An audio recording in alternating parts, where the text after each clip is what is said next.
point here, you give me a call when you want me to come out. It's like a British yo, that's alright. We all right? Attention! Thaddeus recruits, my name is Master Drill Sergeant Thaddeus Kuehn, and today is your lesson in history. Like me, can any of you tell me why we have armored vehicles, or where they came from? Why we don't run directly at the enemy without taking cover? And why there's a pointy tip at the end of your rifle bullets? Any of you? I didn't think so. Well, it is a lesson on an aspect of human history that most folks don't know about, but believe it or not, it broke the barriers of combat range. Can any of you tell me what this amazing innovation was called? The innovation that broke the barriers of combat range? I didn't think so. It's called the Spitzer bullet tip. That's German for pointy. Pointy, bullet, tip. Spitzer, bullet, tip. Now where did this all start? This all started before the Great War, back in the 1870s, when France and Prussia had a war. France, under Napoleon III, was looking to expand its territory, but with Prussia, under Ludwig Winthrus, looking to do the same, conflict was soon inevitable. This was known as the Franco-Prussian War, and in it only 4 major battles. This is because Prussia had nearly 3 times the men, much more resources, many more railroads, and better training for its troops. All of that, in addition to the French government's arrogance, meant that the victor was clearly decided. After France's humiliating defeat, Prussia gained many of its territories and became united into the German Empire. Fearing its new and vast power, the French military sought a technological advancement of the new empire. They would even settle on an improvement. This, recruits, is where your story begins.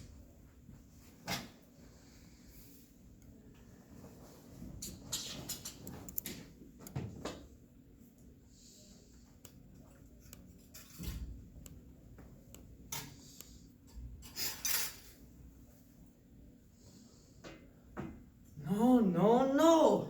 Ballistic testing, so say, has not yielded any major improvements. Improvements. What can I do to make this bullet better? These lead and copper bullets do not make improvements. France needs something more, something better, something. Think. Lead and copper bullets. Wait, this lead is very heavy when compared to something like copper. So, what if we made the bullets out of a different material? Something more common, something easier to find and cheaper to produce. Something like brass. 2, go down to my lab and get me a solid brass pole. Oui, it's for the bullets. Allez. Merci. This pole is lighter than the lead ones. But how do I turn this into a bullet? Nah, far too crude. I need something more accurate, something more precise. Something like a lathe, a tool, a piece of machinery used to carve metal. 2, go back down to my lab and turn this pole into a bullet. But this time, make sure the end is pointy. 3.2. Go. Makes sense. Those rounded tip bullets did not work very well. Arrows are pointy, they fly through better to the air. Spears are pointy, they fly better to the air. Merci. Alright. This bullet is lighter, but not enough. I need something more. How could I improve this? Wait. Paul Viel. How could I forget? The famous French chemist. He recently made the powder B, the smokeless gunpowder. It has been proven to be nearly 3 times as powerful and to be much more accurate with its smoke. Much less smoke plumes. 2, now go down to the firing range and put this brass bullet and some cool smokeless powder in here. And then give me a test comparing it to our old bullets. Go. This might actually work. And if it does, I shall call this bullet the Lebel D. Named after myself, Raymond Desillieu. Hopefully General Raymond Desillieu by the time it's over. All we need is the lab reports. Speaking of which, here they are. The lab reports. Let's see what they say. Incredible! This new brass bullet and powder, it sent the bullet nearly 400 meters further and was accurate up to 200 meters further. And look! These holes, they need to be twice as large. So with this new bullet and with this new gunpowder, maybe we can gain an advantage over the Germans.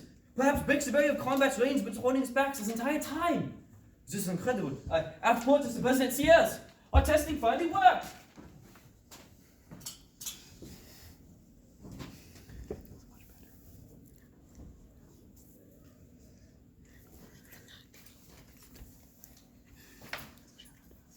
X-ray, read all about it. Common bullet meets the common man in our wonderful year of 1916. War declared, Europe in turmoil. Barriers of combat range shattered. Hey, have you guys heard about what's happening over in Europe? Well, I'm sure you have, but have you heard it was largely because of a new kind of bullet? Yeah, the Frenchies made a cool pointy brass bullet and some cool smokeless powder. Put them together and it's way deadlier now. Rumor has it the German Empire heard about these advancements, stole them, and put them into their guns. They call them Spitzers, Spitzer bullets. Our producer says that's German for pointy. These bullets have been proven to go thousands of yards further and be much more accurate. Because of these bullets and some new machine guns, both the Hun and the French got put into long streams of trenches. New guns? Guns like the British Vickers, made in 1914. This brand spanking new piece of technology uses something called recoil autoloading.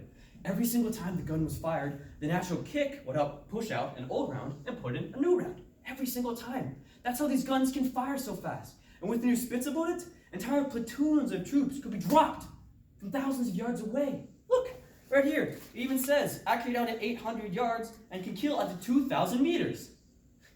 Meters? Who uses meters? Anyway, because of these new guns and bullets, but not many new strategies, the death toll has been jacked through the roof, with more than 750,000 casualties at the battles of Verdun, and worse, more than 1 million at the battles of The battles of Same? I'm getting sidetracked. Point is, the Spitzer bullet has taken more human lives than any other kind of bullet right now, and is rocking Europe as far as the technological advancements go. Do you guys want a paper on it? No? Oh. X-ray, barriers of combat range shattered.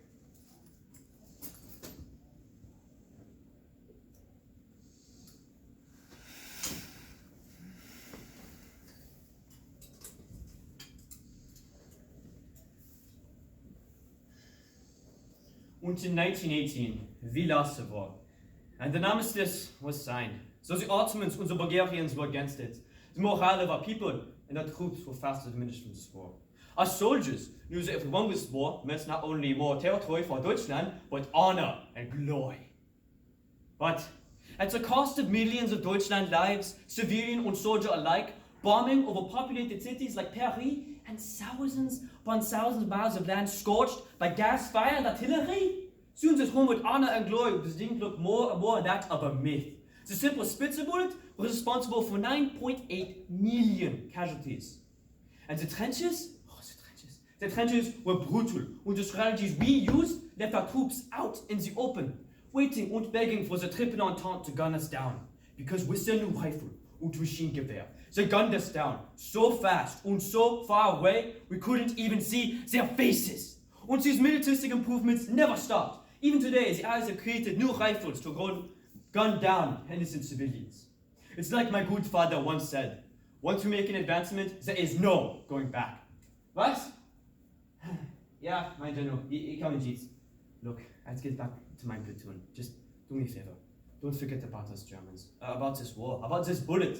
The effects have been completely catastrophic, and I don't think that's going to stop anytime soon. Auf Wiedersehen. Ja, mein General, was ist das?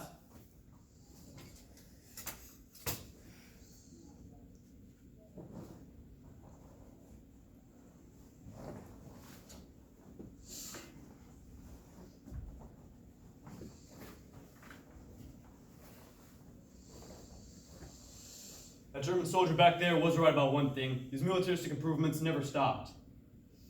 Even 75 years later, the Allies have created new rifles and bullets to take down our enemies.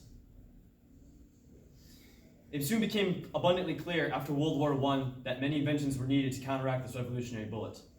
The survival rate was only 2 out of 3 patients for gunshot wounds, so the inventions that were made for our troops can and have saved the lives of thousands. These inventions can be seen in many areas, from bulletproof vests and helmets to stopping the bullets at close, bulletproof shields and tanks for stopping them out of far, and in completely new tactics for avoiding gunfire in the first place. And that's not even mentioning the entirely new branches of the military created by the Spitzer bullet's range advancements. After World War I, many soldiers upgraded their rifles with telescopic sights, which would eventually lead to the modern-day sniper corps, specialized teams who essentially use the Spitzer bullets to its greatest advancement. Fluent examples of these would be the Marine Sniper Corps, the German Special Forces, and the Détruits d'élite, the French marksmen. Some of these snipers even being proficient enough to eliminate targets from miles away. All of this death, all of these advancements, all of these improvements largely stemming from the original improvements that still rings true with many militaries and sportsmen alike. The Spitzer bullet. That's all the time I have for you right now, class. Dismissed!